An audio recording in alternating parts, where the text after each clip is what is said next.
Hey guys, I'm Aditya Thakur and welcome back to Get Set Code by Newton School. In this video, we'll continue with our built-in functions that we have been discussing in the few previous video. We are almost done with our Python playlist, and the last topic that I wanted to cover was the built-in functions that are available to us in Python. And in this video, we'll continue with that. So let's get started with it. Before we go into it, a quick introduction to Newton School. So Newton School is a platform which prepares you for your career in tech. They have courses designed for freshers, working professional, and also for women with no tech background. They'll first train you for 6 months and help you become an amazing full stack developer. And they have a network of more than 300 great companies who hire from Newton School. So once the training is done, they'll ensure that the students are placed with some of the best companies in the country. And the best part is that the Newton School has a pay after placement program, so you don't have to pay anything until and unless you are placed with the minimum 5 lakh CTC.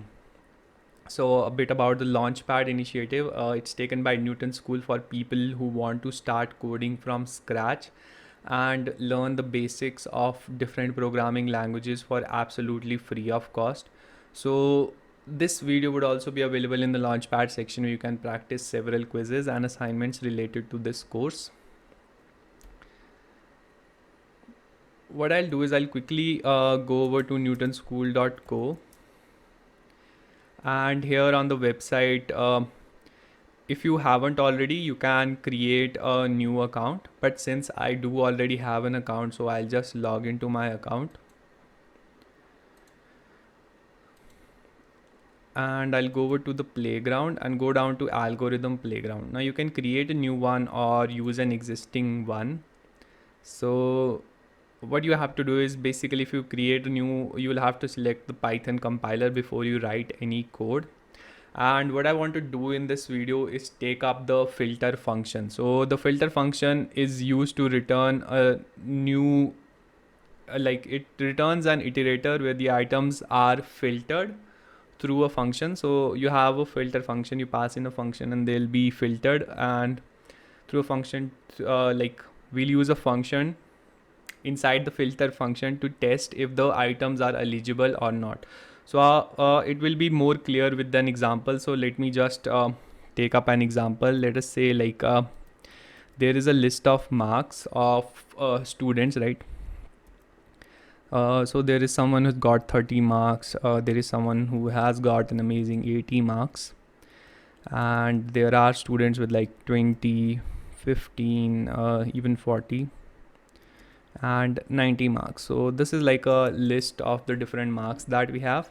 Now I'll define a function. So if you have seen the previous videos, we use the def keyword to write a function in Python, and I will create a function called this check marks, and it will take value which would basically be the marks, and I can write in if value is less than 30. So let us say like the passing marks are 30, and if someone gets marks that are less than that, so you'll return false, or else you'll return true, right? And I'll come out of that function and type in passing equals to, and this is where we use our filter function. So filter function is written like other functions. You have the word filter, and then you need to pass in the function that is the check marks function, and also the marks list to it. So for value in passing, parent value, right? And let me try running this once. So you should get values, right, printed out to console, and there is like Now basically how this works is, so what we have done is we had a list of marks which had the different marks of students. So there was a student who got 30, there was one who got 80, and 20, 15, 40, and 90. So this was the list of the different marks, and then what we have done is we have basically defined a function which is basically if else, simple like branching, as in it has the name check marks and it takes in the value of the marks of the student, and if this value is less than 30 it would return false, else it would return true. So if a student is getting less than 30 marks, it means he has failed, and if they are getting like more than 30, so they have passed, so it would return true. What we are doing basically here is we are using the filter function. So filter function is returns an iterator value. The items are filtered through a function to test if the item is accepted or not. So for every value that is there in this passing, what we are doing is we'll check value like 30, it would be sent to this function, and since 30 is not less than 30, therefore it would return true, and therefore since it returns true it would be printed out to console, right? That is the simple procedure. And if someone, for students who have got 80, they have automatically passed, so it would be printed out to console. If like if someone is there with 20 marks, when it would be passed to this filter function, it would not print true because 20 is less than 30, and therefore this statement would not print out anything, and that is why 20 is not printed to console. 20 and 50 both are not eligible, whereas 40 and 90, since they are greater than 30, therefore they are printed to console. So that is how this filter function works. You can check certain values. You can pass in a list with the different marks and check if a student is passing or not. And that is what we are trying to do in this video, is basically first of all know about these functions, as in what all different functions are built in Python that are available to us, but also check through use cases, as in how to use them in the different programs. So you can use it for marks. There could be other cases that you want to use the filter function, as in there could be a list of house prices with the different prices in it, and you want to check if you can afford it. The program would be different, as in instead of using less than, it could be greater than. If the price is out of your budget, you don't want to buy that, and it can return all the different prices that you are able to purchase a house for. So that is how the different use cases you can work with in Python, and filter was the one function that we wanted to take up. The next function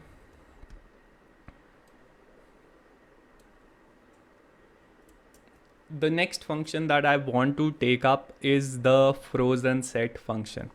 Let me write it down. Frozen set. Right. So how this works is, let us say there is an iterable, as in there is this list of names that you have, names of eligible student. So this is a list of names of eligible students who are eligible for a certain scholarship.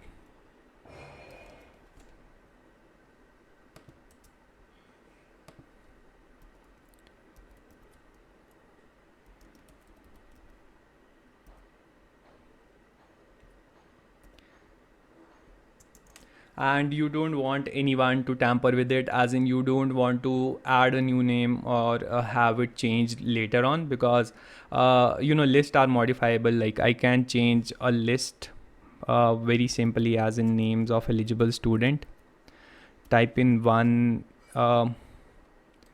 this would basically, and update it to let us say Aryan, right? And let me print it out for both the values.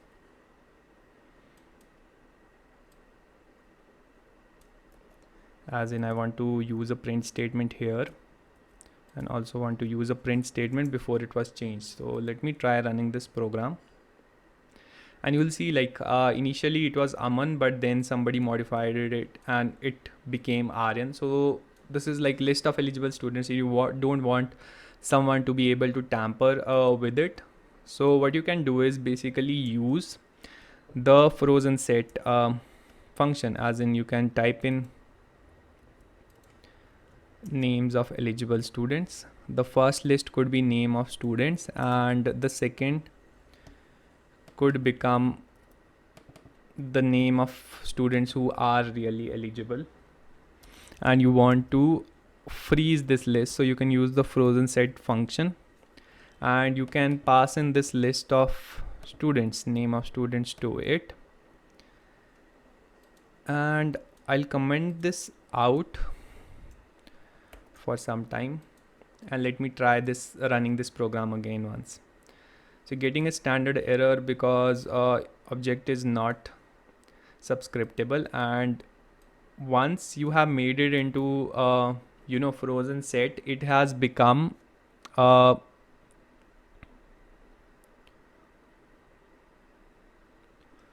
so what happens is this frozen set function returns a set which is unchangeable, so you cannot change it after it has been frozen.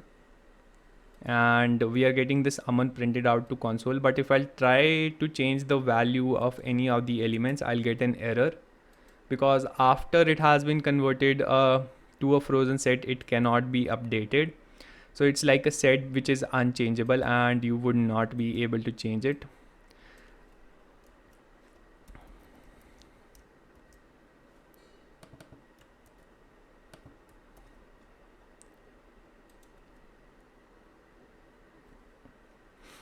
And there you have it. Like if you'll print it out to console, you'll get a frozen set with the different names in it, and it is not modifiable. So that is the advantage, as in if you were given a list of students, or if there was a case where you were given a certain list and that you don't want it to change, so you can use the frozen set function to convert it into unchangeable frozen set object. This is a frozen set object which is like a set, but it is unchangeable. And that is it, what you can do with this function. So we, in this video, we looked at the two functions. The first was filter, the second was frozen set.